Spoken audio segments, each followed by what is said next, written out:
तो आइए students start करते हैं अपनी आज की क्लास जिसमें हम आगे बढ़ाएंगे मैथ्स का topic percentage. So students percentage में हम कंटिन्यू करेंगे प्रैक्टिस क्वेश्चंस की सीरीज और कुछ नए तरीके के प्रैक्टिस क्वेश्चंस करेंगे। तो आइए स्टूडेंट्स शुरू करते हैं और देखते हैं क्वेश्चन नंबर 1 में क्या लिखा है। P is 6 times as large as Q। तो स्टूडेंट्स आप देख सकते हैं यहाँ पे P और Q के बीच में एक रिलेशन दिया हुआ है और बताया हुआ है कि जो P है वो Q से 6 गुना है। ठीक है, टाइम्स आ गया ना तो 6 गुना। तो अगर मैं इसको इक्वेशन बना के लिखूं तो क्या होगा स्टूडेंट्स, P और Q अगर मैं बराबर करना चाहता हूं तो इसका मतलब P 6 गुना है, तो बराबर करने के लिए मैं Q को 6 से मल्टीप्लाई कर दूंगा। तो इसको मैं अभी फिलहाल के लिए रोक देता हूं और इसको आगे यूज करूंगा। क्लियर? तो पहली लाइन से तो मैंने ये इक्वेशन बना ली। आगे बढ़ते हैं students. The percent that Q is less then P is. अब आपको ये बताना है कि Q जो है, ध्यान से समझिएगा, Q P से कितना परसेंट कम है। ठीक है, परसेंट कम, तो इसमें दो चीजें आ रही हैं स्टूडेंट्स, ध्यान रखना। देखिए लेस देन आ रहा है ना, तो इसका मतलब हमको दोनों के बीच का फर्क निकालना पड़ेगा, पहली चीज है ना। लेस देन मतलब कि कितना कम है, तो कैसे निकालेंगे, दोनों को माइनस करके उनके बीच का फर्क निकालेंगे और उसके बाद परसेंटेज निकालेंगे। तो स्टूडेंट्स परसेंटेज में भी हम किससे कंपेयर कर रहे हैं। देखिए परसेंटेज निकालते समय मैंने आपको बताया था कि दो तरह के क्वेश्चन होते हैं, परसेंटेज निकालनी पड़ती है एक में और दूसरे में परसेंटेज दी होती है, हमको नंबर निकालना होता है। तो जब भी परसेंटेज निकालनी होती है स्टूडेंट्स तो हम एक फ्रैक्शन बनाते हैं। याद करो, फ्रैक्शन बनाते हैं और नीचे वो वाला नंबर लिखते हैं जिससे हम कंपेयर कर रहे हैं, है ना। अब जैसे आप अपने मार्क्स कैलकुलेट करते हो, परसेंटेज की क्लास में कितनी आई है तो कैसे करते हो, जितने मार्क्स का टोटल एग्जाम हुए होंगे, मान लो आपने 6 एग्जाम दिए हैं 100 मार्क्स के, तो नीचे 600 लिखते हो, है ना, क्योंकि 600 से कंपेयर कर रहे हो उसको। और मान लो इसमें से आपके 480 आ जाते हैं तो जितने आते हैं उसको ऊपर लिख देते हैं, मल्टीप्लाई बाय 100 कर देते हैं। ठीक है, तो इस तरह से परसेंटेज निकाली जाती है किसी भी चीज की, ये मैंने आपको बताया हुआ है पहली की क्लासेस में। अब यहां पर मुझे परसेंटेज निकालनी है। परसेंटेज निकालने के लिए यहां पे देखिए लिखा है the percent that Q is less then P। इसका मतलब हम लोग है ना P से कंपेयर कर रहे हैं उसको, क्योंकि लेस देन P से कितना कम है। तो मैंने आपको बताया था कि लेस देन के बाद जो भी नंबर लिखा होता है उसको नीचे लिख देते हैं। अगर हिंदी में ट्रांसलेट कर लो तो P से कितना कम है, तो P से कंपेयर कर रहे हैं ना, तो P नीचे आ गया। पहले तो ये चीज क्लियर कर लो। ठीक है, तो यहां पर मैं क्या लिख रहा हूं, P। इतना क्लियर है आपको। अब ऊपर क्या लिखना है, ऊपर लिखना है जिस चीज को कंपेयर कर रहे हैं। किस चीज को कंपेयर कर रहे हैं, इन दोनों के फर्क को कंपेयर कर रहे हैं, है ना। हमको पता है कि P जो है वो Q से बड़ा है ना, P 6 गुना बड़ा है Q से। तो यहां पर ध्यान से देखिए स्टूडेंट्स, यहां पर मैं क्या कर रहा हूं, P माइनस Q, ये दोनों का फर्क है नहीं है ना। यही तो मुझे पता करना है कि P Q से कितना बड़ा है या Q P से कितना छोटा है, ये पता करना है मुझे। तो ऊपर जो होगा डिफरेंस लिख देंगे और क्योंकि P से कंपेयर कर रहे हैं तो इस नीचे P मल्टीप्लाई बाय 100। अगर आपने इतना सॉल्व कर लिया तो आपका आंसर आ जाएगा। ठीक है स्टूडेंट्स, अब देखिए इसको सॉल्व कैसे करना है। अब यहां पे मैं ऐसे तो सॉल्व नहीं कर सकता, मुझे कुछ वैल्यूज पुट करनी होंगी ताकि मेरा क्वेश्चन आसान हो जाए। अब देखिए यहां पर क्या कर सकते हैं स्टूडेंट्स, P माइनस Q लिखा है। ठीक है, तो जहां जहां P लिखा हुआ है, देखो ध्यान से, जहां जहां P लिखा हुआ है उसकी जगह मैं Q लिख सकता हूं, तब तो मेरा आंसर आ जाएगा ना। देखिए कैसे, यहां पर इस P की जगह मैं 6Q लिख रहा हूं, माइनस Q यहां पे पहले से लिखा हुआ था, अपॉन 6Q यहां पे आ गया। आगे बढ़ते हैं, मल्टीप्लाई बाय 100%। अब यहां पे देखिए ऊपर क्या बचा, 5Q upon 6Q multiply by 100%। अब Q और Q तो काट दो क्योंकि Q का कोई काम ही नहीं है, हमको तो आंसर परसेंटेज में निकालना है ना। तो उस तरह से अब मैं अगर इसको सॉल्व करूं तो स्टूडेंट्स क्या आएगा, ये आ गया 50 अपॉन 3, तो 250 अपॉन 3 आ गया, 250 अपॉन 3, जो कि क्या हो जाएगा स्टूडेंट्स, अगर आप देखें इनमें से ये तो नहीं होगा, ये भी नहीं होगा, और ये बहुत छोटा लग रहा है देखने में क्योंकि 250/3 करेंगे तो लगभग 83 के पास पहुंचेगा। तो option number D correct answer है। क्लियर? तो इस तरह से अच्छे से समझ लेना है, बड़ा छोटा सा क्वेश्चन था, आंसर भी छोटा ही है, वो तो समझाने में टाइम लग गया। एक बार और बता देता हूं स्टूडेंट्स, देखिए यहां पर आपको दोनों के बीच में एक रिलेशन दिया हुआ है और उस रिलेशन से मैंने ये इक्वेशन बना ली। उसके बाद मेन चीज क्या है, the percent that Q is less then P।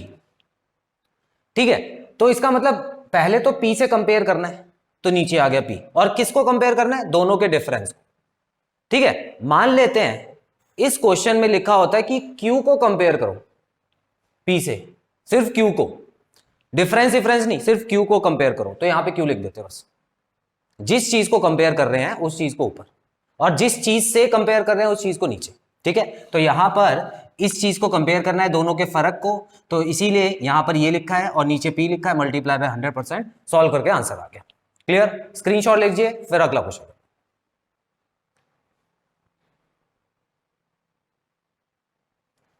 Students बढ़ते हैं क्वेश्चन 2 की तरफ। लिखा है if the average of a number it's 75% and it's 25% is 240। अब यहां पे है ना, इंग्लिश में कंफ्यूज मत होना, यहां पे कॉमा लगे हुए हैं तो इसको जरा देख लेना स्टूडेंट्स। यहां पर कॉमा का मतलब क्या होता है, सेंटेंस वहां पे रुक गया है, और दूसरे कॉमे का मतलब होता है कि वो पहले वाला सेंटेंस जो रुका था वो यहां पे शुरू हो गया। ठीक है, ताकि चीजें क्लियर रहे। अब क्वेश्चन में यहां लिखा है the average of a number. अब इतना ही पढ़ के आप कंफ्यूज हो जाओगे कि एक ही नंबर की एवरेज कैसे होती है। एवरेज तो 2 या 3 नंबरों की होती है, या उससे भी ज्यादा नंबर होते हैं तो एवरेज होती है, एक नंबर की कोई एवरेज नहीं होती। ठीक है ना, तो इतना याद रखना है स्टूडेंट्स। यहां पर और नंबर जरूर छुपे हुए हैं क्वेश्चन में, तो साफ साफ लिखा है कि एक नंबर, ठीक है, तो एक नंबर हमको पता तो है नहीं, तो ये रहा वो नंबर, इट्स 75%, मतलब इस नंबर का 75%, मतलब दूसरा नंबर क्या हो गया, 75% ऑफ एक्स। इट्स 25%, मतलब इस नंबर का 25%, तो तीसरा नंबर क्या हो गया, 25% ऑफ एक्स। 3 नंबर समझ आए। इन तीनों की एवरेज, अब एवरेज कैसे निकलती है, तीनों को जोड़ के अपॉन 3 कर दूं इज इक्वल टू 240 क्वेश्चन में दिया होगा। ठीक है, इन तीनों की एवरेज दी हुई है 240। अब आपको इसको सॉल्व करना है, कैसे करें देखेंगे। यहां पर मैं इसको पहले छोटा कर देता हूं, देखिए यहां पर 3/4 लिख देता हूं, और यहां पे 1/4 लिख देता हूं। ठीक है, फिलहाल के लिए 3 को वहां पे मल्टीप्लाई के लिए भेज देता हूं, और यहां पे इन सबका एलसीएम ले लेता हूं, जो कि आएगा 4। इसके नीचे कुछ नहीं था तो ये हो गया 4x, इसके नीचे 4 पहले से ही था तो 3x, और इसके नीचे 4 पहले से ही था तो यहाँ पे सिर्फ x, और यहाँ पे हो गया 240 मल्टीप्लाई बाय 3। इतना क्लियर है।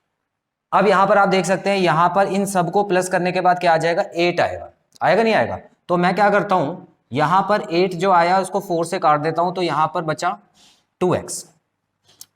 2 को जब यहाँ पे मैं डिवाइड में भेजूंगा तो ये 120 आएगा, तो मेरा आंसर आ चुका है 360। ठीक है, तो वो जो नंबर था वो 360 था, option number C correct answer है। इस तरह से समझना कुछ। स्क्रीनशॉट लीजिए, फिर आगे बढ़ते हैं। तो स्टूडेंट्स क्वेश्चन 3 पढ़ते हैं। 25% of a number is less than 18% of 650 by 19, the number is. अब स्टूडेंट्स यहां पर क्वेश्चन पढ़ने में थोड़ा अजीब लग रहा है, लेकिन है आसान। क्यों, देखिए स्टूडेंट्स यहां पर है ना एक वर्ड आ रहा है लेस देन, मतलब दो चीजों के बीच में कंपैरिजन होगा। ठीक है, इतना समझ आ गया। अब किन दो चीजों के बीच में कंपैरिजन होगा, एक तो ये हो गया, देखिए 25% ऑफ अ नंबर, तो ये एक नंबर है, और दूसरा नंबर है 18% ऑफ 650, ये दूसरा नंबर। इन दोनों को माइनस करके 19 आता है। बड़ा सिंपल हो गया ना। तो इस तरह से क्वेश्चन को पढ़ना, पार्ट पार्ट में बांट के फिर पढ़ना। यहां पर लिखा हुआ है देखिए, इज लेस देन बाय 19, इसका मतलब एक चीज समझ लो, हमको यह भी पता लगाना होगा कि इनमें से बड़ा कौन सा है, छोटा कौन सा है। तो पढ़ के क्या पता लग रहा है, this is less then this, तो इसका मतलब ये छोटा है, तो इसको पीछे लिखना और इसको आगे लिखना, बीच में माइनस का निशान लगाना, इक्वल टू 19 करना। क्लियर, देखते हैं कैसे होगा स्टूडेंट्स। यहां पर 18% ऑफ 650 लिखा हुआ है, ठीक है, इसको आगे लिख दिया मैंने, माइनस 25% ऑफ अ नंबर मतलब x इज इक्वल टू 19। अब इसको हम सॉल्व कर देंगे। देखिए यहां पे ये कट रहा है, और ये हो गया 13, ये हो गया 2, और ये हो गया 9। 13 9 से क्या होता है 117, 170। यहां पर आप देख सकते हैं 1/4 है, तो यहां पे 1/4x हो जाएगा और 19 हो जाएगा। अब इसको मैं यहां बेच के 19 को यहां बेच के माइनस कर देता हूं, ये तो यहां जाके प्लस हो जाएगा, ये यहां माइनस हो जाएगा, तो इसमें से 19 माइनस होगा तो 98 बचा, इज इक्वल टू 1/4x। 4 को जब यहां पे ले जाके मैं मल्टीप्लाई करूंगा तो क्या हो जाएगा स्टूडेंट्स, 8 4 32, 3 4 9 36, 39 392। तो आंसर है 392, option number B. Clear? Screenshot ले लीजिए, फिर आगे बढ़ते हैं। सो स्टूडेंट्स क्वेश्चन 4 में देखते हैं, Hari's income is 20% more than Madhu's income. ठीक है, तो यहां पे इनकम वाला क्वेश्चन आ गया है और यहां पे इस चीज को नोट कर लो कि 20% मोर है हरी की। ठीक है, अब पूछा है कि Madhu's income is less than Hari's income by. तो ये क्वेश्चन बहुत जाना पहचाना है और बड़ा सिंपल है। अगर आपने मेरी सारी वीडियोस देखी हैं तो एक थ्योरम थी जिसमें इसका शॉर्टकट बताया गया था। अगर नहीं देखा है तो आप देख लीजिए। अभी स्टूडेंट्स आप देख सकते हैं कि ऐसे क्वेश्चन में जब भी एक की इनकम दूसरे की इनकम से इतने % ज्यादा है और दूसरे की इनकम पहले से इतने % कम है, कितने % कम है, सॉरी पूछा है आपसे क्वेश्चन में, तो ऐसे में क्या होगा स्टूडेंट्स, सिंपल सा फॉर्मूला लगेगा आर मतलब जो भी आपको परसेंटेज दी हुई, आप यहां पे एक्स भी लगा सकते हो। ठीक है, चलिए मैं एक्स ही लगा देता हूं, यहां पे एक्स हो गया upon 100 plus x multiply by 100%। ठीक है, ये वाला फॉर्मूला आपको यूज करना है, एक्स की जगह जो भी परसेंटेज दी है वो वाला नंबर आपको लिख देना है। और मोर जब आएगा, देखिए इसमें भी दो केस बनते हैं, कभी कभी ऐसे क्वेश्चन भी आ जाते हैं जहां पे ये 20% लेस देन दे देते हैं पहले और बाद में मोर देन पूछते हैं, तो उसमें यहां पे माइनस लगा देना बस। अगर लेस देन पहले दिया है तो यहां पे माइनस, और अगर मोर देन पहले दिया हुआ है तो यहां पे प्लस। ठीक है, अब आप आंसर निकाल सकते हैं, ये लीजिए 20 यहां पे हो गया, 100 प्लस 20 कितना हो गया 120 मल्टीप्लाई बाय 100%। तो अगर इसको सॉल्व करें तो आपका आंसर आ जाएगा 16 2/3%। तो option number B correct answer हो गया। क्लियर है? स्क्रीनशॉट ले लीजिए, फिर एक क्वेश्चन होमवर्क के लिए देते हैं। सो स्टूडेंट्स क्वेश्चन नंबर 5 आप देख सकते हैं, बिल्कुल सेम इनकम वाला क्वेश्चन है। इसको अच्छे से पढ़िए, समझिए, और जो भी आपका आंसर आता है कमेंट बॉक्स में मेंशन करके चेक कराइए। सो स्टूडेंट्स यहां पे खत्म होता है हमारे ये पार्ट। आई होप इस पार्ट में कराए गए सारे क्वेश्चंस आपको क्लियर हैं और कोई भी डाउट नहीं है। सो बहुत जल्द मिलते हैं अपने अगले पार्ट में। Till then students take very good care of yourselves. Have a nice time. God bless you. Bye bye.